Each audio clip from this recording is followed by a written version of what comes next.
¿Qué tal? Video tutorial número 6 en el que completamos el tema de los eventos y gestores de eventos. En nuestro proyecto, tal como lo tenemos hasta ahora, el sistema que hemos utilizado para contraer y expandir el alternador de estilos se activa cuando pulsamos sobre el título. Vemos aquí el esquema que estamos utilizando. En este ejemplo que aquí vemos, tenemos el div contenedor, dentro del cual incluimos todos los elementos que forman nuestro DOM, tanto el texto como el alternador de estilos. Y en este otro esquema que aquí vemos la estructura que tiene el alternador. De momento, tal como lo tenemos, para que se contraiga o para que se expanda nuestro alternador de estilos, tenemos que pulsar sobre el H3, sobre el título. Sin embargo, como vemos, el alternador está formado por un div que tiene justo este nombre, alternador. Pues puede que quisiéramos que en lugar de expandirse y contraerse al pulsar solo sobre el título, fuera al pulsar sobre cualquier parte del div que lo contiene. Esto de entrada parece una buena idea, pero también nos plantea unos cuantos problemas nuevos. Vamos a verlo. Primero veamos en el código qué es lo que tenemos que modificar para que se contraiga o se expanda cuando pulsemos en cualquier parte del div y no solo sobre el título. Aquí tenemos el archivo como iba en la última versión con el anterior vídeo tutorial.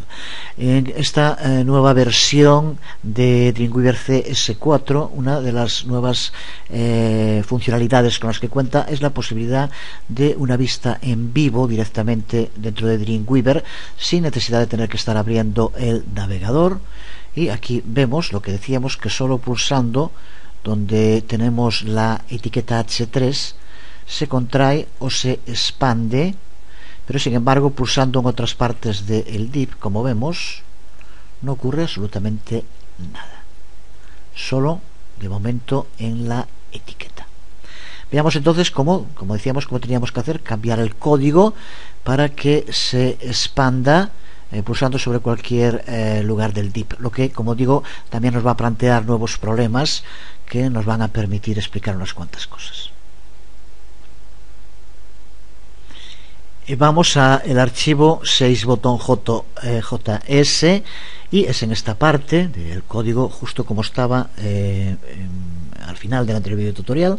Aquí tenemos en esta parte, y queremos que el desencadenante, en lugar de ser la etiqueta, es lo que tenemos aquí, pues simplemente quitamos esto y así le indicamos que es el alternador, que recuerda que es el div que le aplicamos a todo el widget que estamos creando. Así que con esto lo guardamos. Si volvemos a el archivo 6botón.html y activamos de nuevo la vista en vivo, ahora observa cómo en cualquier sitio que pulsemos dentro del div alternador nos lo contrae, lo cual pues está bien, pero está demasiado bien también, que no nos sirve, porque dentro del div se encuentran también los botones, y los botones, cuando pulsamos para cambiar el estilo, cambia el estilo, pero también nos cierra, como estamos viendo, el alternador al tiempo que cambia el estilo. La razón creo que debería estar clara. Estamos pulsando sobre los botones, pero los botones forman parte del div alternador. Por tanto, cuando pulsamos en un botón, estamos pulsando también en el div alternador, y por tanto se desencadena la acción de expandir o contraer. Para entender esto es necesario pararnos de nuevo en el DOM y entender cuál es el recorrido de un evento desde que se desencadena. Porque cuando un evento tiene lugar en cualquier parte de una página, probablemente haya toda una jerarquía de elementos DOM que pueden gestionar ese evento. Así que tenemos que tener muy claro cuáles de esos elementos queremos que puedan gestionar el evento y cómo hacerlo. De nuevo, volviendo al ejemplo de nuestro alternador, queremos que el evento se ejecute cuando se pulse sobre el div, excepto si se pulsa sobre los botones. Este es un ejemplo y podríamos aplicarlo a cualquier otra situación en la que tenemos distintos elementos del DOM y no queremos que todos ejecuten un evento en concreto. Consideremos para empezar un ejemplo de página HTML muy sencillo, como el que aquí vemos en vista diseño. Si vamos a vista código, vemos que tenemos un div y dentro de él tenemos un span y un enlace, un anchor, la etiqueta A, y tenemos un párrafo. Si quisiéramos hacer un esquema sobre la estructura de este código HTML, tendríamos algo similar a lo que podemos ver aquí en pantalla.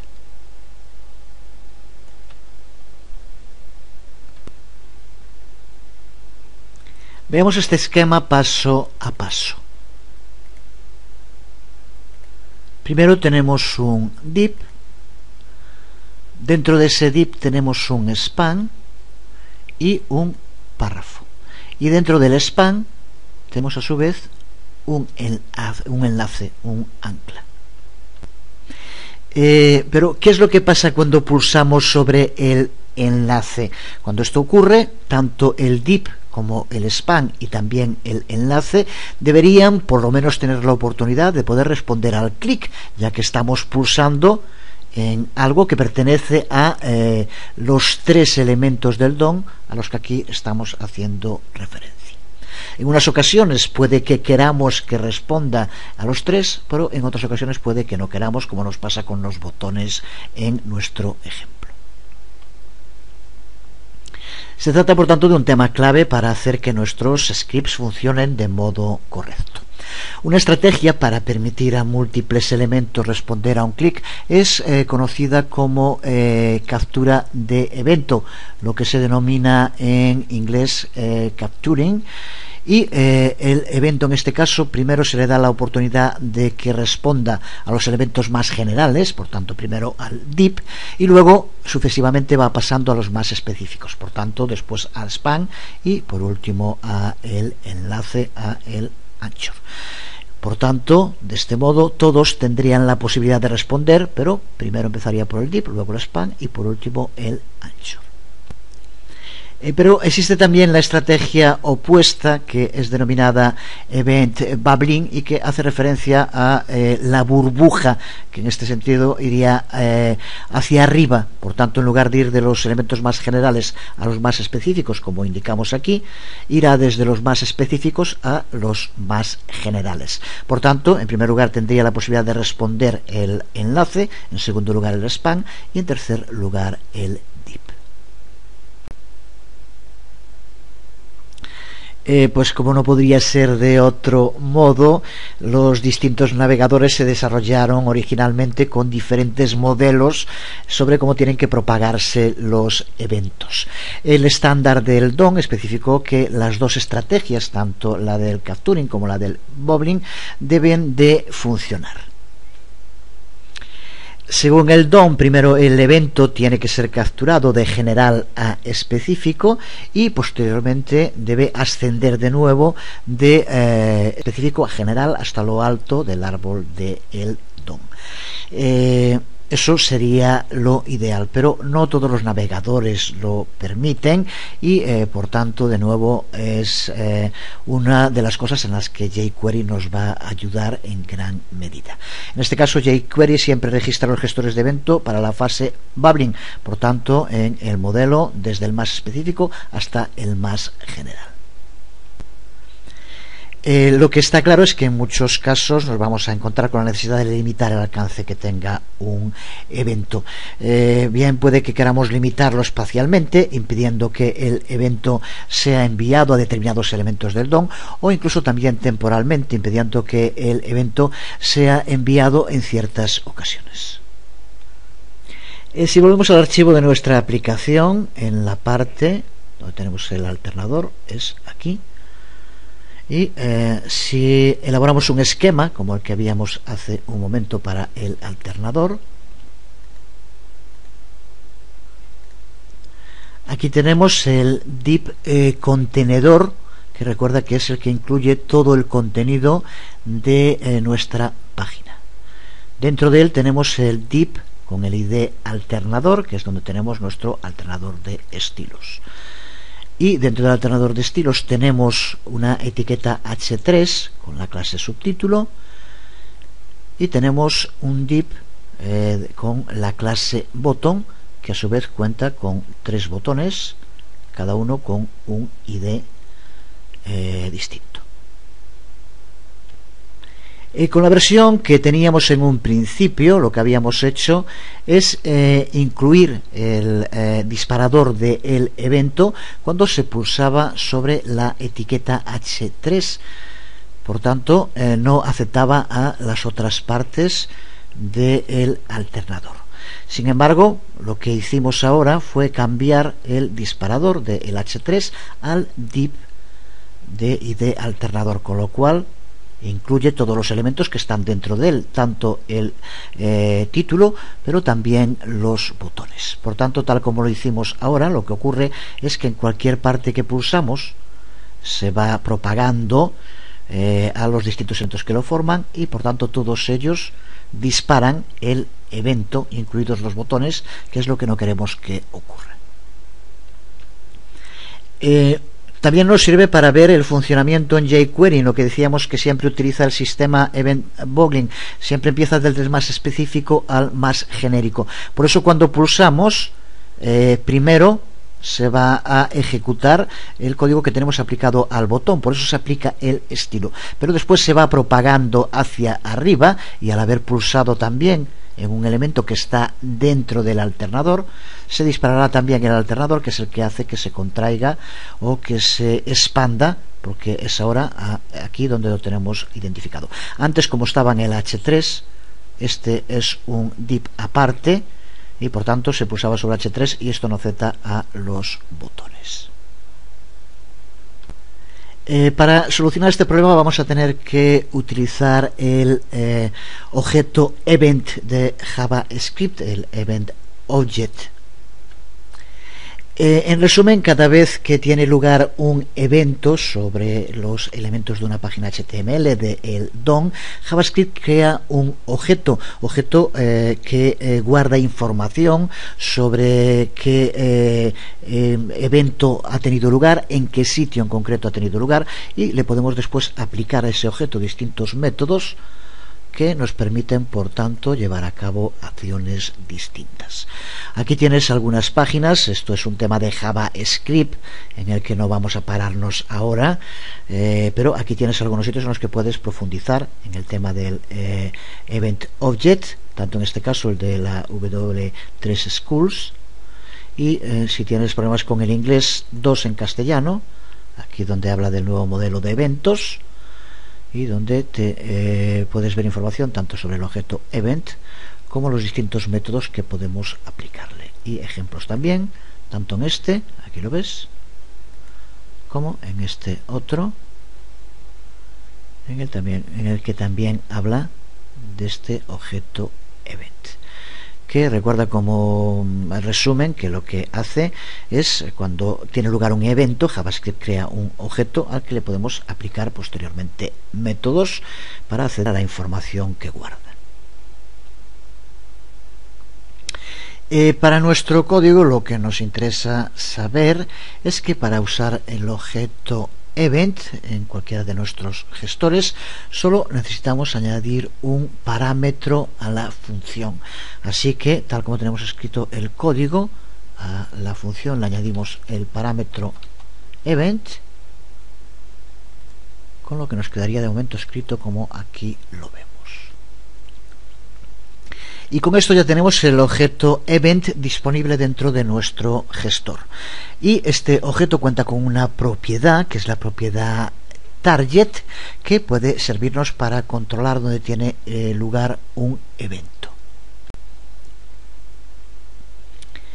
Esta propiedad target forma parte del API del DOM, pero de nuevo no está implementada en todos los navegadores. Aquí llega en nuestra ayuda jQuery una vez más, ya que extiende este objeto event todo lo que sea necesario para hacer que la propiedad esté accesible en todos los navegadores. Así que mediante el uso de target podemos determinar cuál de los distintos elementos del DOM fue el primero en recibir el evento. Recuerda, ya lo hemos utilizado en otras ocasiones, que la palabra clave des es la que nos indica el elemento del DOM que está gestionando un evento en concreto. Así que podemos cambiar nuestro código y escribir, vamos a ponerlo hacia aquí, un condicional en el que indiquemos esto. Si event target, por tanto recuerda que es la propiedad que nos permite determinar cuál es el elemento del DOM que ha recibido el evento, si es igual a des, por lo tanto a este, entonces es cuando tiene que ejecutarse esta parte, ocultar. Nos queda ahora por cerrar aquí las llaves de este condicional. Y con esto lo que nos aseguramos es que el ítem en el que se ha pulsado es el que tenga el ID alternador, que será por tanto el que coincida con des. Si es el mismo que el del ID, entonces es cuando se va a ejecutar el código que hará que se contraiga o que se expanda el alternador. Por tanto, ahora solo cuando pulsemos sobre el div con ID alternador se ejecuta, y no en otros, aunque estén dentro de su alcance, aunque estén incluidos dentro de él. Si lo guardamos y vamos de nuevo a la página HTML y por ejemplo en la vista en vivo, como aquí está, si ahora pulsamos sobre una parte del div alternador, como puede ser por ejemplo aquí, vemos cómo se expande y se contrae. Sin embargo, si pulsamos sobre los botones, como vemos ahora se mantiene, lleva a cabo la acción de cada botón, pero no ocurre. Pero de todos modos aún seguimos teniendo un problema, porque ahora solamente es sobre el div que tenga la ID alternador, no cualquier otro, incluido por lo tanto el título. Así que ahora si pulsamos sobre el título, como vemos no pasa tampoco nada, porque solo ocurre sobre el propio alternador. También ahora aquí tal como está, si ahora aquí pulso, no pasa, tiene que ser sobre el partes del div que no tengan otros elementos. Así que de nuevo seguimos teniendo un problema. Si quisiéramos que se contrajera o se expandiera cuando pulsamos en cualquier parte, excepto en los botones. Con esto conseguimos que con los botones no se contraiga y se expanda, pero tampoco con el título.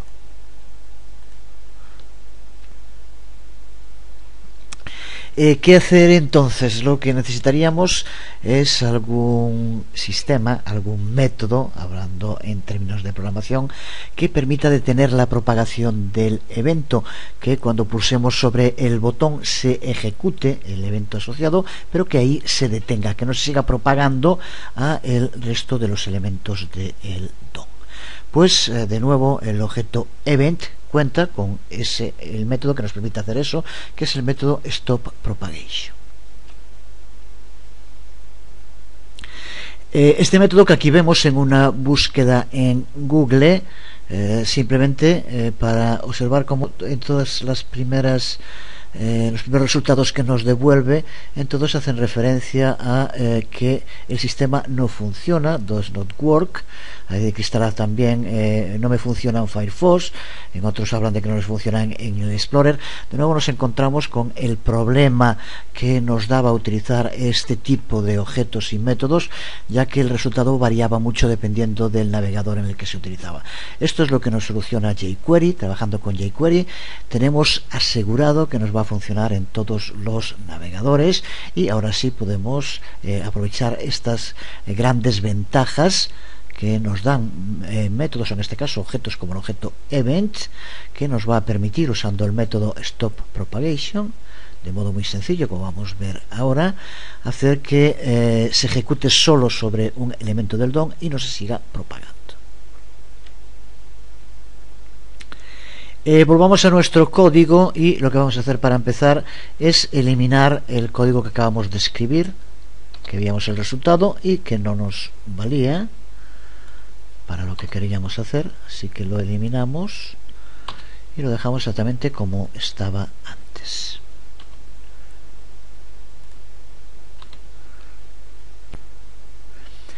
Seguimos manteniendo como el elemento que va a desencadenar el evento a alternador, y ahora por tanto lo que vamos a tener que modificar es el código que aplicamos a los botones, que es donde vamos a usar ese método stop propagation. De nuevo, como hacíamos antes, necesitamos añadir un parámetro a la función que estemos usando, como el gestor de clic, que en este caso es la que va a desencadenar la acción sobre los botones. Así que aquí ponemos como parámetro event para tener acceso al objeto event de JavaScript.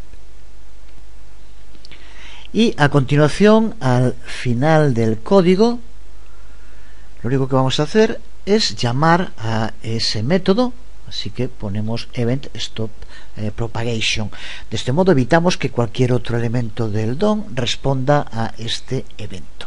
Así que ahora mantenemos en el div que se contraiga y que se expanda, excepto en los botones. En los botones, cuando se pulse, solamente se ejecuta esta parte, y cuando llega aquí para cualquier otro tipo de propagación. Por lo tanto, no pasará a lo siguiente si no se ejecuta la parte del alternador. Si lo guardamos y lo volvemos a probar, por ejemplo en la vista en vivo, tenemos el resultado. Ahora, cuando pulsamos sobre los botones, cambia el estilo y nada más, porque el stop propagation impide que se siga propagando, en este caso haciendo bubbling hacia arriba. Sin embargo, en cualquier otro sitio del div alternador que no sean los botones, lleva a cabo la contracción, incluido la etiqueta h3 o cualquier otro elemento que tuviéramos. Ahora, los únicos que van a mantenerse sin la contracción o expandir son los botones, gracias a stop propagation.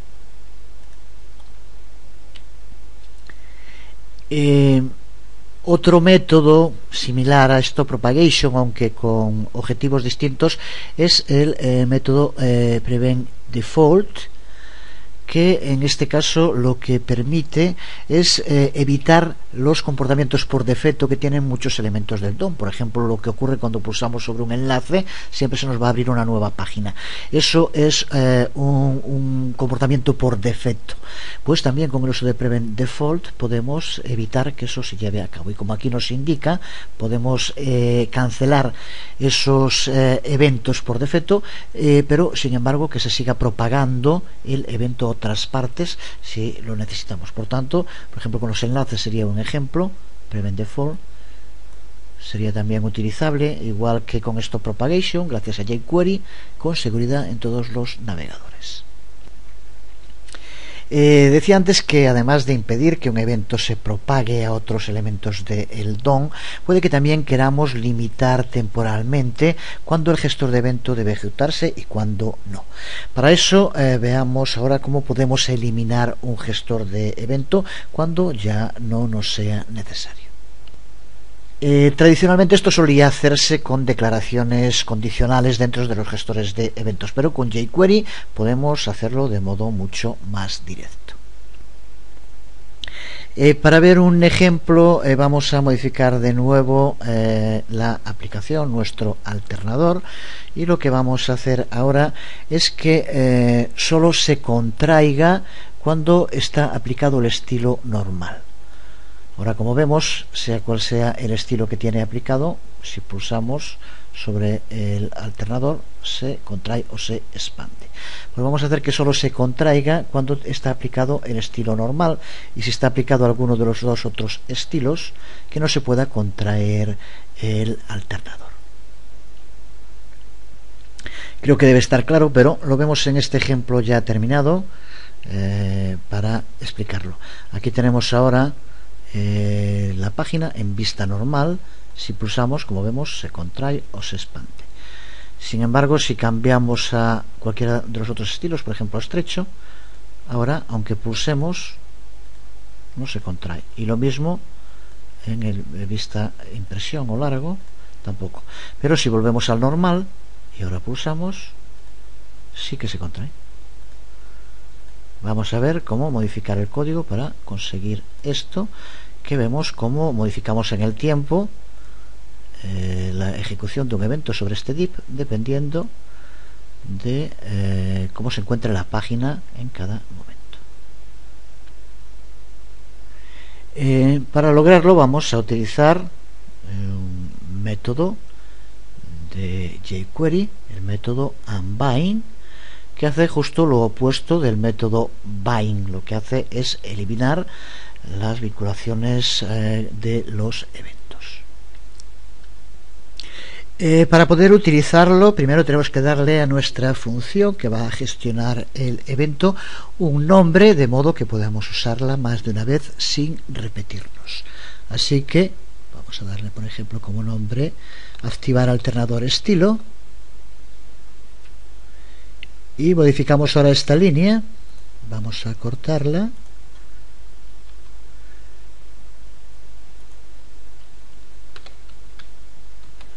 Y ahora aquí, en lugar de poner función, lo que hacemos es poner la llamada a esa función en concreto, la que creamos antes.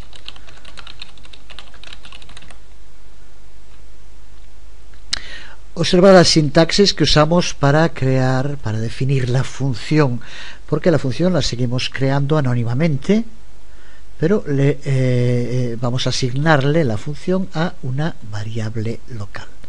De este modo, ahora que la función tiene un nombre que está guardado en esta variable, podemos eliminar el gestor de eventos cuando sea necesario, haciendo referencia a la función.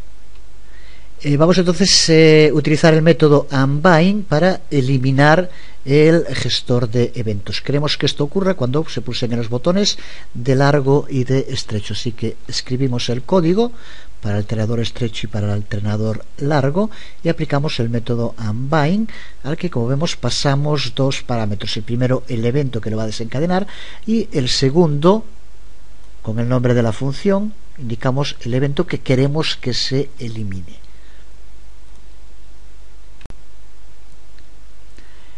Podríamos haber omitido poner aquí el nombre de la función, ya que el comportamiento por defecto de unbind es eliminar todos los gestores que hayan sido registrados para ese evento, pero es más específico y más seguro indicarlo. Así no tendríamos problemas si posteriormente se incluyera algún otro gestor de eventos, ya que si no se indica eliminaría todos los eventos. Veamos el funcionamiento de momento con lo que llevamos aplicado. Vamos a vista en vivo. Ahora, de momento, está en modo normal, es como entramos, por tanto aún no hemos pulsado ninguno de los dos botones, que recuerda que son el de estrecho e impresión. Por tanto, de momento, si pulsamos, se sigue expandiendo y contrayendo, como vemos. Pero en el momento en el que cambiamos, pulsamos sobre cualquiera de estos dos botones, se ha aplicado ahora unbind y, por tanto, como vemos ahora, ya no se contrae. Lo que pasa es que de momento hemos puesto el código para que con estos dos botones deje de contraerse, pero queremos que si vuelve a normal, que ahora de nuevo volviera a contraerse, pero tal como tenemos de momento el código no ocurre, así que nos queda ahora por escribir código para que cuando se vuelva a normal se pueda también volver a contraer nuestro alternador. Así que añadimos las siguientes líneas para que cuando se pulse sobre el alternador normal, que se active de nuevo mediante el clic la función que aquí tenemos. Por tanto, tal como lo tenemos ahora, sí, en un principio se podrá utilizar. Cuando pulsamos sobre botón estrecho o largo, dejará de poder contraerse, pero cuando volvamos a pulsar en normal, volverá de nuevo a estar activa la función de contraerse, expandirse. Vamos de nuevo a probarlo, guardamos. Aquí lo vemos, en un principio podemos contraerlo y expandirlo sin problemas. Pero en el momento en el que pulsamos en estrecho, como vemos, deja de estar activa esta función de colapsable. Y si pulsamos en impresión, exactamente lo mismo. Pero ahora, si volvemos a pulsar en normal, se vuelve a activar y vuelve otra vez a estar funcional. Por tanto, solo se puede expandir o contraer después de haber pulsado en normal. Por lo tanto, cuando está el estilo normal aplicado, cuando esté cualquiera de los otros dos, como es ahora, como vemos, no puede contraerse. Ahora sí.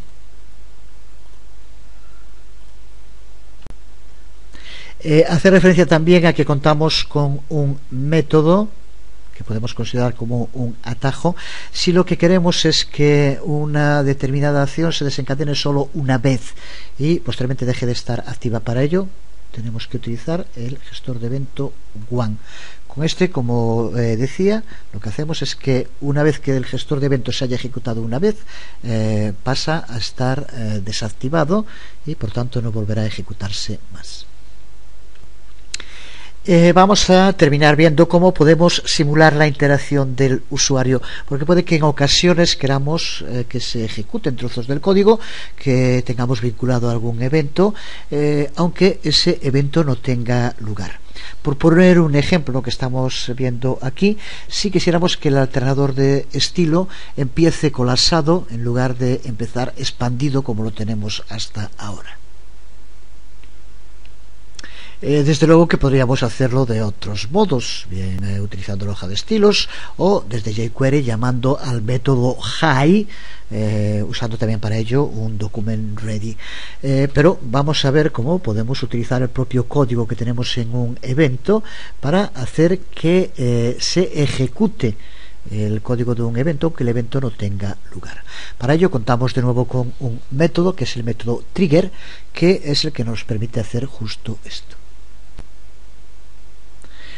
Aquí lo tenemos, simplemente con esta línea vamos a hacer con document ready que cuando se cargue la página, usando el método trigger, que se lleve a cabo la ejecución del evento click, aunque sin que se pulse.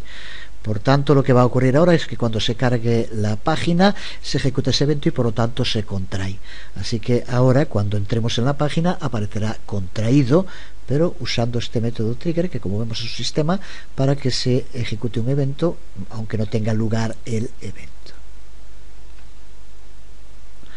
Aquí lo vemos. Si ahora entramos en vista vivo o lo vemos en el navegador, observa como ahora al entrar aparece automáticamente contraído y no expandido como pasaba antes. Por tanto, de un modo sencillo conseguimos, mediante el uso de este nuevo método trigger.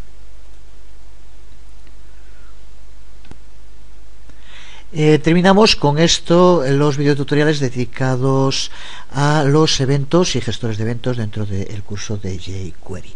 Resumimos ahora en un momento los principales temas que hemos tratado.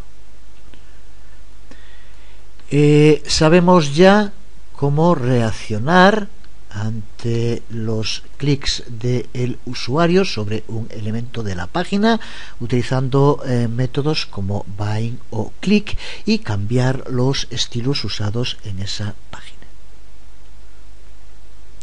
Sabemos también cómo utilizar los eventos en contexto para ejecutar diferentes acciones dependiendo del elemento de la página que haya sido pulsado, incluso cuando el gestor está vinculado a varios elementos a la vez.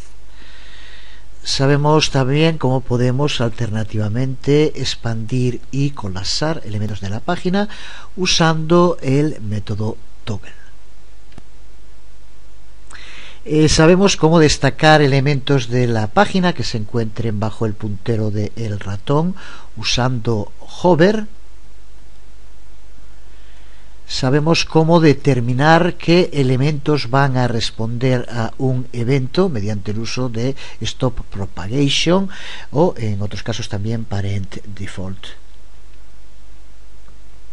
Sabemos cómo llamar a Unbind para eliminar un gestor de evento que hayamos creado y también hacer que gestores de eventos que están vinculados a un evento se ejecuten mediante el uso del método trigger aunque el evento no haya tenido lugar. Usados juntos podemos hacer nuestras páginas mucho más interactivas y mejorar también mucho la presentación si a estos gestores de eventos le unimos los efectos, que es otro de los apartados clave de jQuery que empezaremos a ver justo en el próximo vídeo tutorial. De momento quedamos aquí, por hoy nada más. Os habló Jesús Conde, nos vemos.